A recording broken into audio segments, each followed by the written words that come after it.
Hey everyone, welcome to another episode of the Adventures of a Real Estate Investor. I'm Susie. And I'm Michael, and we're excited you joined us for this adventure. So today's very special guest is Brent Bowers. Thank you so much for joining us today.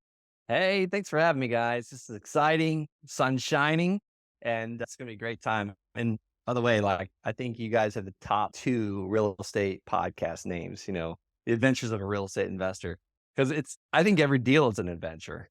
That's absolutely true. I didn't think about it. Every deal, every non-deal, every day. The Yep. day is an adventure in real estate. Yeah, it's Sure. totally true. But thank you for that. Absolutely. Right. We have some awesome conversations offline. However, I want to continue those online now. Would you mind sharing with our adventurous family a little bit more about your background and why you started investing in real estate? Yeah. So my background is not so cool, but Ooh, I wanted to be an awesome guy. I wanted to have a great time, and I thought real estate investing would provide that lifestyle. So an adventure, my executive assistant right now is on a safari with lions. So she's having an adventure as well. So not just me, but the people, my team members as well. So my background, I started out in 2007. I got my real estate license. It took me 3 times to pass that terrible test. And I'm in Florida. We probably have one of the easiest real estate licensing exams there is. But I finally got my license in '07, bought that first rental property about 2 weeks later, and was going to just go out and, just set the world on fire as a real estate investor. 2009, I quit. I was like, this is not for me. I need to reset. I need to go into an easier career. So I chose the military because things weren't going too well for me in my real estate business. I mean, I left my business. I had a pretty good lawn service at the time, and I moved to the coast. Me and my wife.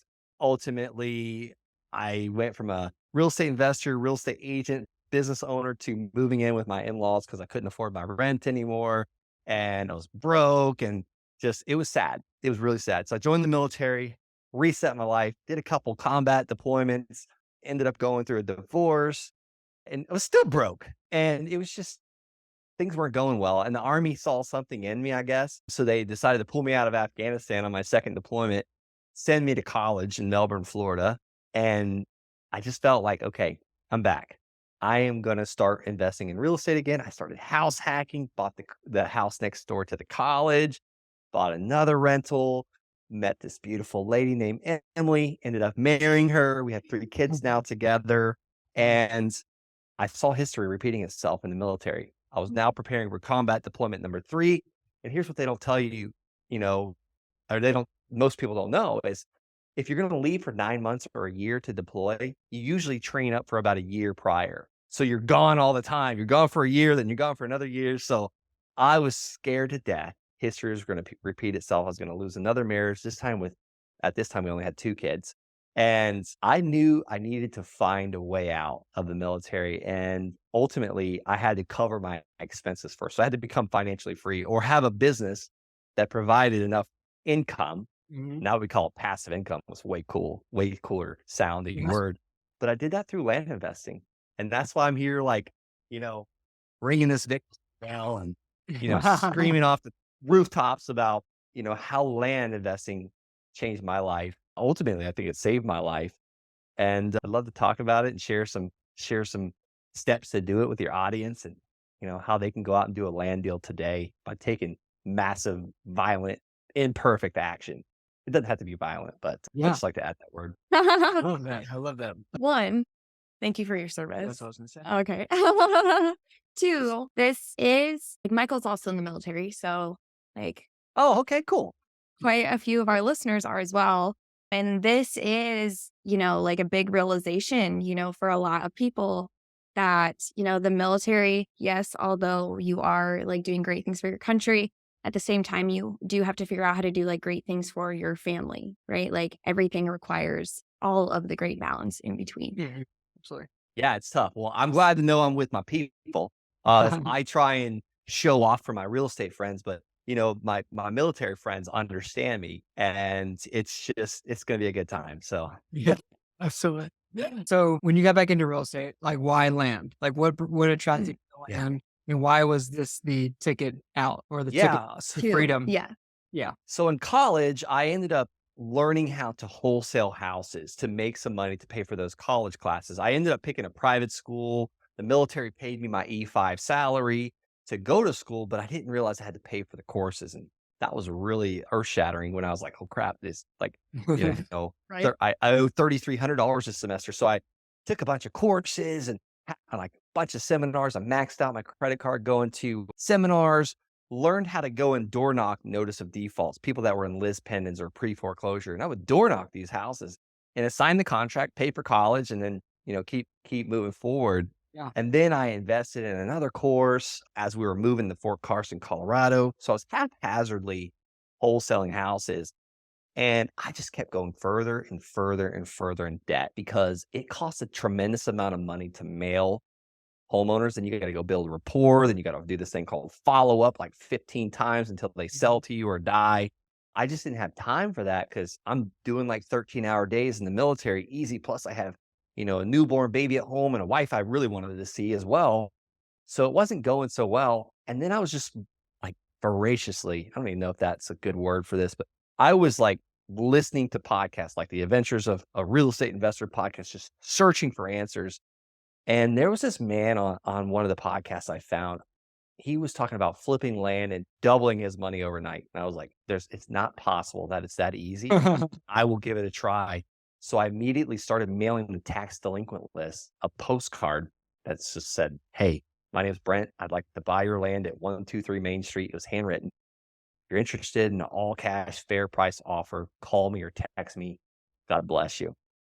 And I thought I was mailing the tax delinquent list, but it turned out it was a county held tax lien list. And basically, this is just these are real estate parcels or properties that are just so inefficient. They're not buildable or the land's not big enough to build on it. It's no ingress, egress. So there's no access or it's landlocked.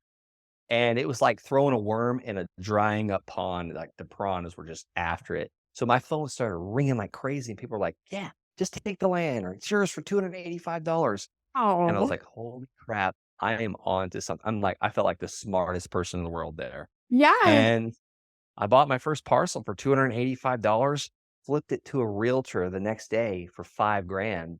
And you better believe, like, I was nervous because $285 in 2016 for me, like, I'm an Army officer. Like, I am broke though, like, because that's like diaper money and rent money. Yes. So that first one worked out, then did another one.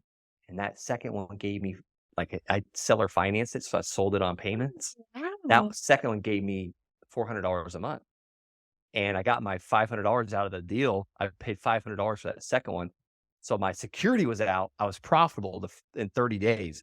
Now my rentals, I'm still not profitable on several of them that I've owned for 10 years because something always breaks. So I just kept doing it and doing it. And before I knew it, I had replaced my expenses with income. So I no longer needed the Army income. So I put it in my packet to get the heck out. And we just keep every day we build the business, we build that passive income. And now I'm teaching other people how to do it, which is even more fun than doing land deals. I have a It's really question cool. about your first sale. So, how did you find the realtor to sell it to? One, actually, that's just the first question. Yeah. So me and my wife went and looked at that first parcel of land. It was a retired CPA that sold it to me. Okay. And he didn't care about the land. He retreated it for tax work many years ago, been paying the taxes, and finally got behind. Is like, screw it. I'm just going to sell this thing. Yeah. And my letter arrived. It was like perfect timing, you know. So me and my wife and my newborn baby and one of my Army officer friends that was in the stocks. He's still in the stocks. He's crazy. He's telling me the whole time, land is a stupid investment. I was like, okay, well, come with me and let's look at this. Yeah. He's like, you can't cash flow from land. Like, this is not a good investment. I'm like, how do you cash flow from stocks, by the way? No control over Um, it. Yeah. and you don't have control. It's like, what if that CEO decides to, do some scandalous stuff Wait. or, you Yeah. know, Something on Twitter. whatever. Yeah.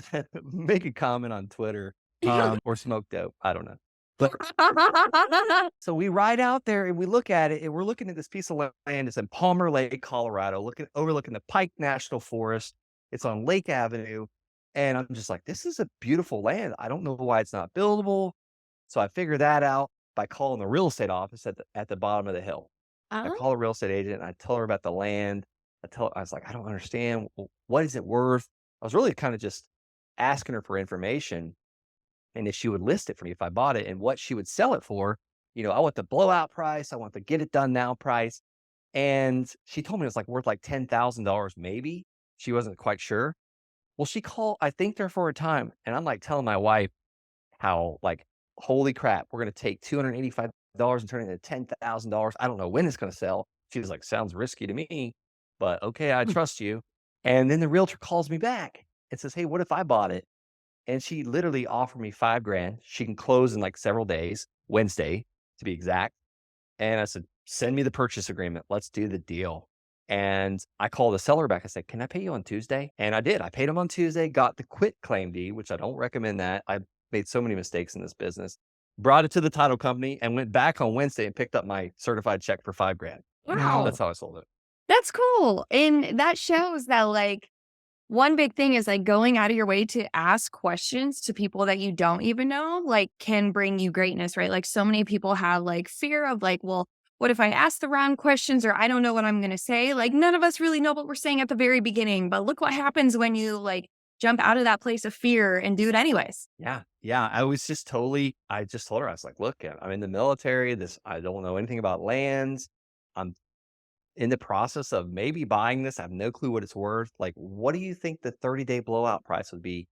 And I really went to her as a humble person, her being the expert. And I was like, if I buy it, maybe you can list it for me. So she was like, I don't care about the listing. I would buy it from you. And I knew I was selling it cheap. I think she sold it for 50 grand a couple months ago. But she sat on it for a couple years and sold it for 50 grand.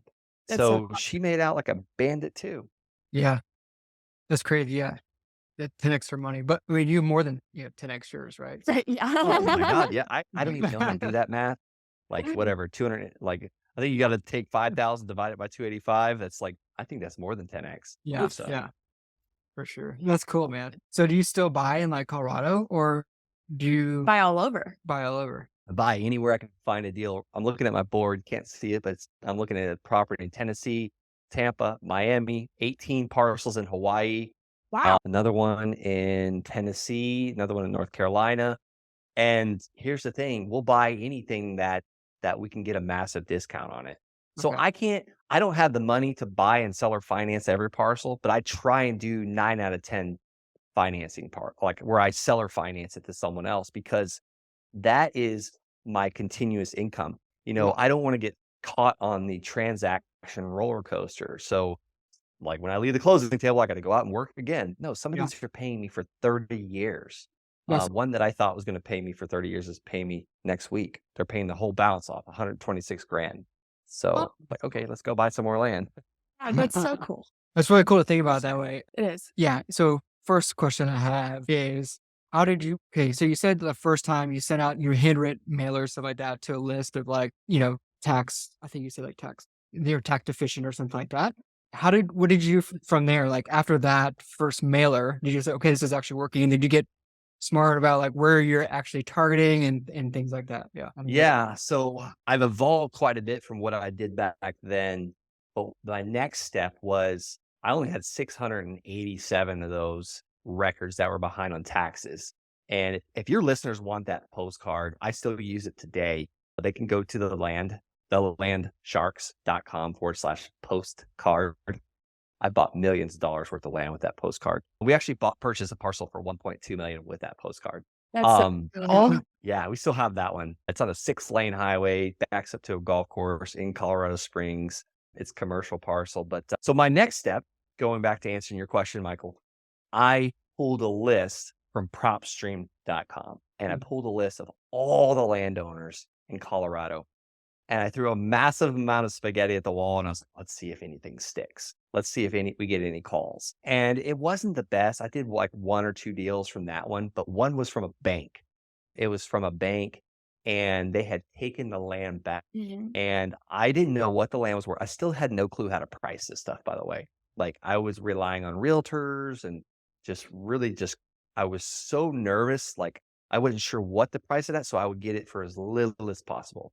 Like I would just go in for like, I went for no, go for no, basically.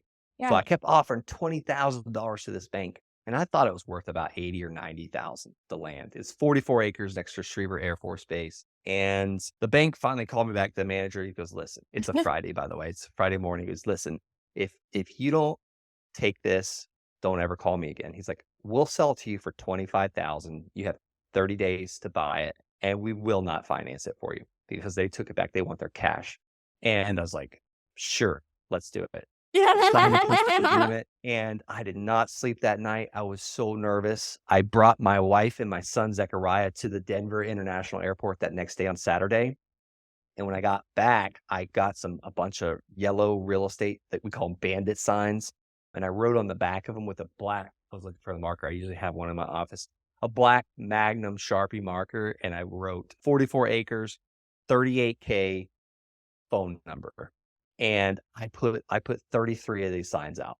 And the reason why 33 is I had a mentor. He's like, go put 33 bandit signs out if you're having a hard time moving a parcel of land. So the first call was, you better get this sign off my property, blah, blah, blah. So I was like, oh, yes, sir. Just take it down, throw it away. Yes. The next call, I braced for impact because I was like, here come the torpedoes. This is why we talked about the rhino on the wall behind me. You got to be ready for the torpedoes. That's why the rhinos have 3-inch thick skin. They're always charging. And we got to do that as real estate investors, always charging, whether it be charging the American Express or charging towards that next deal, and take those torpedoes. Well, that second phone call, I think I only had 15 signs out, was a sweet Texan man. He goes, listen, where are you at? Because I see these signs popping up all over the place. We've been driving around for 2 weeks. We sold our ranch in Texas, and we see your signs popping up, and we want to buy some land out here. So I was like, well, I'm down the street. You want to meet at the property? So we met, and he loved it. He loved the land. He said, so 38K is what you're asking? I said, yeah. We shook hands right there. He's like, okay, I'll do it. Well, the next day, I was preparing to go to the field to, to go train with the Army. And I got another call. And this guy offers me $14,000 higher than what I had just agreed on with this Texan via handshake. And now I'm at a crossroads, like $14,000 on top of what I was about to make, which was, I was already going to make 13,000. So for the difference of 25 grand, what I had under contract, Yeah. to 38. So I was going to keep the difference. I was assigning my contract. I was selling my purchase agreement. So I called this Texan. I said, hey, no deal. I'm not going to sell it to you. I got a higher offer. He goes, what? We had an agreement. And I was like, I know. I feel so bad about that. I will give you 7 grand. I'm going to split with you the extra I'm going to make because that's how much higher the offer was, $14,000 higher. What do you think? Is that okay? He goes, I won't use the language on your podcast, but he's like, absolutely not. We had an agreement. So I was like, I bit my cheek and I said, fine, let's just do it then. And so we closed the deal. I made the $13,000, but I'm telling you, this is the best decision ever because $14,000 is nothing now. It's like the land deals just keep coming. There's more land deals. There's more parcels of land in this country than houses and mobile homes and apartment complexes combined. There's so much available out there. That's cool. That's awesome. Really good story. Appreciate it. Yes, that's really cool. Wow. Yeah. What I want to get into now is like the whole concept of seller financing, right? So you said you need, continuous income, like every single month it's going to be there. You're not chasing a deal or chasing a transaction, right? How, can you kind of unpack that for our listeners a little bit more? Like, for people who don't understand what seller financing is and then like how you kind of arrange that and make it work? Absolutely. So that second land deal that I talked about where I bought it for $500, I sold it on Craigslist because I thought it was, I just really didn't think the land was valuable. It was surrounded by state land. I was like, who the heck would want to buy this? You got to trespass. I actually had to trespass to get pictures. I got caught by one of the state game wardens. And he's like, look, this is your only warning. I was like, no, I don't need to come back. I already got photos of my land. I'm going to sell it. So I just wanted to get rid of it. I wanted my $500 back. That was my main goal, is like, don't lose money. Because we all think, like, poor people think, don't lose money. Millionaires think, okay, I've lost hundreds of thousands of dollars to make this million. Billionaires have lost millions of dollars to make billions. So poor people, they never lose anything. So I was just I was poor mindset. I was like, I just don't want to lose my money. So I put it on Craigslist for $500 down and 400 a month. Again, a sales price of 5 grand. Sunday, the next day, I had an offer. The guy drove to my house, gave me $500 down. We did a contract for deed. It's basically what's a contract for deed. It's a land contract. It's another word for it. But we agreed that he's going to give me 500 down and 400 a month for 11 months for a total purchase and I think the last payment worked out to like a couple $100 to pay off that 5 grand. For anybody, the mathematicians out there, it's like, his math's wrong. But that's a contract for deed. So once he paid all those payments, which he actually paid it off early, I transferred the deed over to him. So basically, I held the lands and he made payments until he satisfied our agreement. And that's how I set it up. Now I actually charge interest. I didn't charge interest back then. I do a note service fee of $20 a month as well. That pays like my bookkeeper and my note servicing software. Like I have almost 100 notes, like pieces of land that are land buyers paying me payments. And I pay $99 a month for the note servicing software. So it's a great deal. And then we also do a documentation fee. Like if you've ever bought a car, like there's always a documentation fee of like $800 or whatever. So it helps pay for recording costs. But that's basically how I set it up. The other way we do it is if we have a real estate agent help us sell it, title company does all that paperwork for us. Now they won't do a contract for deed or a land contract, but they'll do a mortgage, depending on what state you're in. A mortgage, or Colorado, it's a deed of trust and a promissory note. And I'm just a bank. So I can really further go into that if you'd like. Your audience or some listeners, go ahead. No, go ahead. Sorry, I didn't mean to interrupt. I was just saying Oh, that was a really good explanation. I appreciate that. yeah. And I just want to break it down for anybody thinking, well, I don't have the money to go out and buy these parcels of land, or land's way more expensive where I'm at. And let me tell you run out of those cheap deals really quickly. So you have to do bigger, better deals. So going further, like my ninth land deal, I had a seller sell me a piece of land in Florida. It was 14 acres for $75,000. And he did not want the cash up front. Because he didn't want to throw off Medicaid. Basically, he wanted to keep collecting his Medicaid. So he wanted to do off the books, cash payments, blah, blah, blah. And I paid him $400 a month, and it was principal only payments, AKA 0% interest. And then I turned around and sold that land for $29,000 down. So I did kind of a wrap. So I got $29,000 down from a buyer, and his payment was like $680 a month, and he paid me $159,000. I paid $75, he paid $159. Well, that's the one that's paying off next week. He's been financing that property since about 2017 from me, and he still owes me about $126,000 on the mortgage. So I'm collecting more several years later than I actually paid for the land. And that's none of my own money, not one penny, because I didn't have any money back then. So you can totally do this with other people's money, seller financing. My mother-in-law lends me money all the time, but we didn't start there. She saw me do hundreds of deals before I even realized she even had money. Wait, so how many land deals have you done now? Oh man, we're maybe almost 400 or so. That's great. Wow. Yeah. That's so And you said you have like 100 notes out. You get paid also. Yeah, we're a little less than 100 now. We collected $22,000 in payments last month. That's before we flip any parcels or assign our contract. And I have a team, I have a power team. There's a couple of us. It just started with one, and my beliefs kept increasing, and it's like, holy crap. Some days I still don't believe this is real, but it's doable. Like anybody can do this. This is the easiest way to become a multi-millionaire in real estate. Everyone's talking about the houses. People are addicted to HGTV. That stuff's lies, by the way. I know people on those shows, and it's BS. That's hilarious. Yeah. Well, that's so good. No, I was just going to ask, like, what are the first couple steps then that people should do if they Then we want to get start into? flipping land. Yeah. Let's talk about land 2.0, because the way I started was, I don't recommend that for people. That was the slow, painful, like just the way to make mistakes. Now, here's how I teach people to do this. And I've got multiple land shark students all over the country. And I'm kind of like a double agent. I teach them what I'm doing, and then they tweak it sometimes and they improve it, or they tell me what's working. So I get to see what they're doing, and I get to put it in my business as well. And they paid me to coach them. So it's like, I feel like I'm like taking advantage now. So here's how we're having success all over the country is we go and look for demand. So how do you do that? You go to Zillow.com or Redfin, free stuff, right? So Redfin, I prefer. So let's just say, for instance, we're going to go to Orlando, Florida. We're going to put Orlando, Florida in Redfin.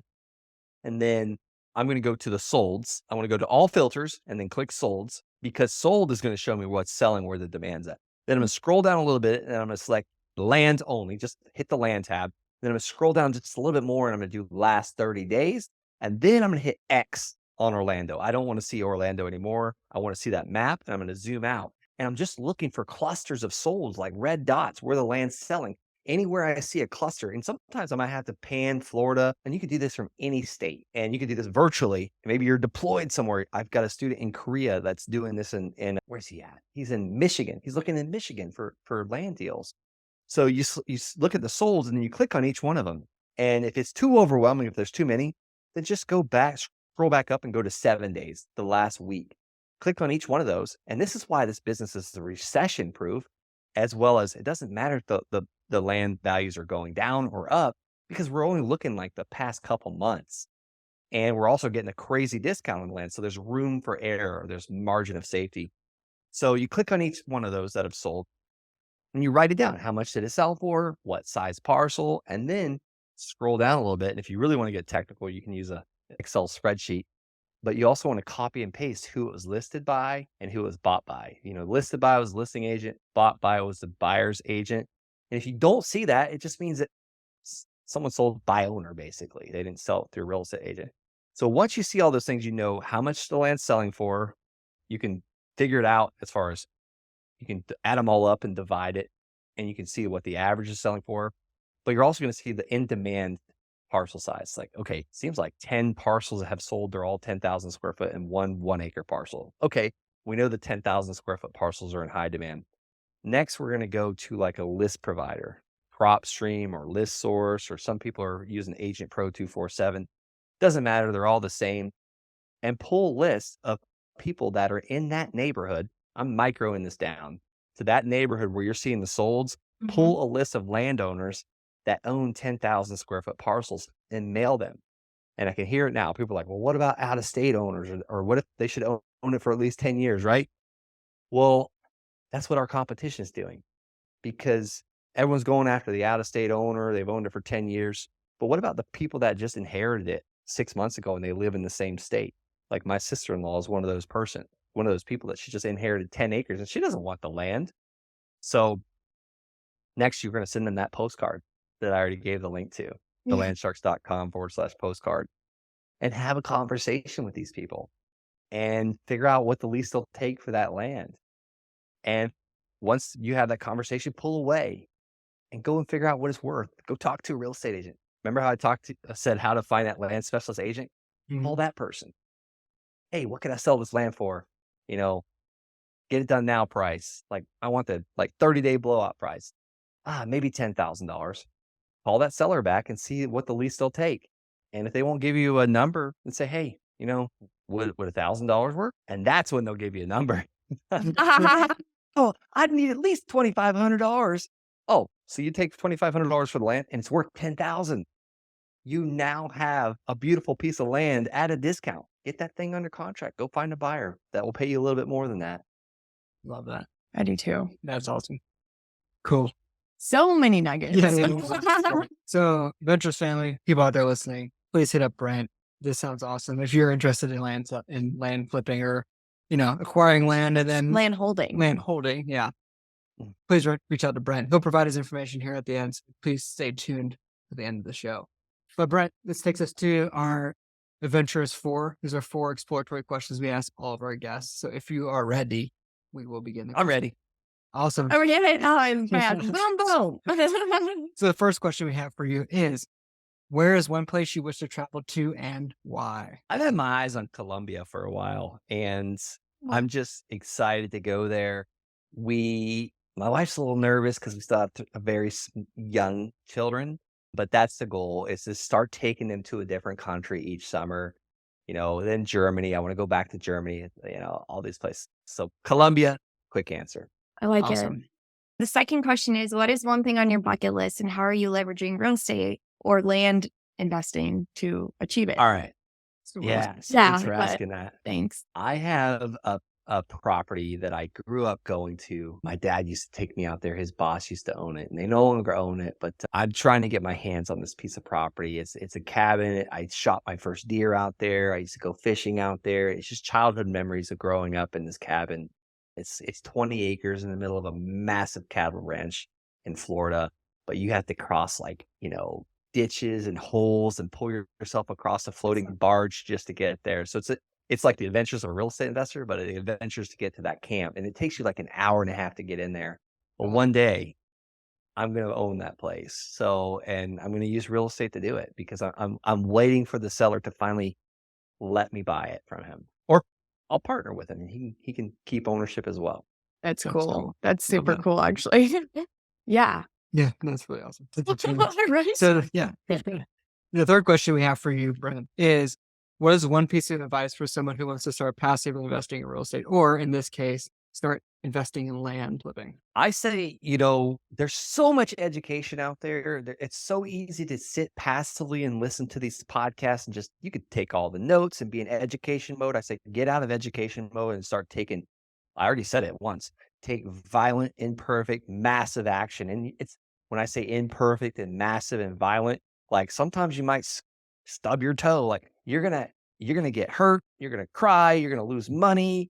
You're going to be scared. You're going to have sleepless nights. But like that all passes very quickly.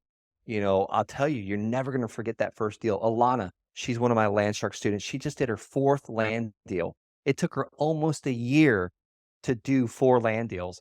But the third one she just did, $28,000 net profit. Wow. So go out there and start pulling the trigger. She would have never done that by just listening to YouTube and watching YouTube and taking the best notes ever. No, she did it by getting out there, pulling a list, mailing landowners, having very awkward conversations. Because most of us are like perfectionists. Like I am not a perfectionist. Like there's they see that wallpaper behind me. Like I didn't do it because like I knew it would suck, but even it still doesn't look that great. Like the guy that did it like messed it up, but who cares? It's done. Done is good enough. Love it. I do too. No, and that's true. Done is better than unfinished perfect. Like always, always, always. Yeah. So then our fourth and final question is, if you had unlimited resources available to you, how would you leave an impact? Oh my goodness. So there would be no hungry children ever in this world if I was able to just have unlimited resources. That's the first thing I can think of. Like no child should ever go hungry. Yeah. My father grew up going hungry and it's just sad. It's terrible. And I've been in other countries in this world where there's starving kids and like, it's crazy. Like when you're a child, like you should have the food available to you somehow or another. Some adult should provide it. I completely agree. Yeah. I do. For sure. Well, thank you so much, Brent. It's been an absolute pleasure chatting with you. Before we end the show, would you mind sharing with our Adventurous family where they can find out more about you and learn more about the land sharks? And how I can get in touch with you. Yeah. So I'm on the Insta and the TikTok and Brent L. Bowers 1. I'm posting videos all the time about our land deals and what we're up to. And, if you're looking for me to hold your hand and show you the ropes, how to build a passive income, of, $4, $5, $10,000 a month in a very short amount of time, then I urge you to take the next step. Head on over to thelandsharks.com, fill out an application, schedule a call. Either me or someone on my team will talk to you, see what your goals are. And if we're a good fit, I'd be honored to coach you and teach you how to build a financial fortress around your family that nothing will ever get through. I love it. Yeah, I do too. And thank you for that. Like, please do reach out. Like, if you are interested in like diversifying, like whatever active income you have, like this is definitely a great way to do it. So we will make sure to have all of your links in the show notes so that people can find you easily. Thank you guys. God bless you. Appreciate everything you're doing on the Adventures of a Real Estate Investor podcast. Yeah. And thank you so much for joining us today. It's been a pleasure. Absolutely. So until next time, explore more, adventure awaits.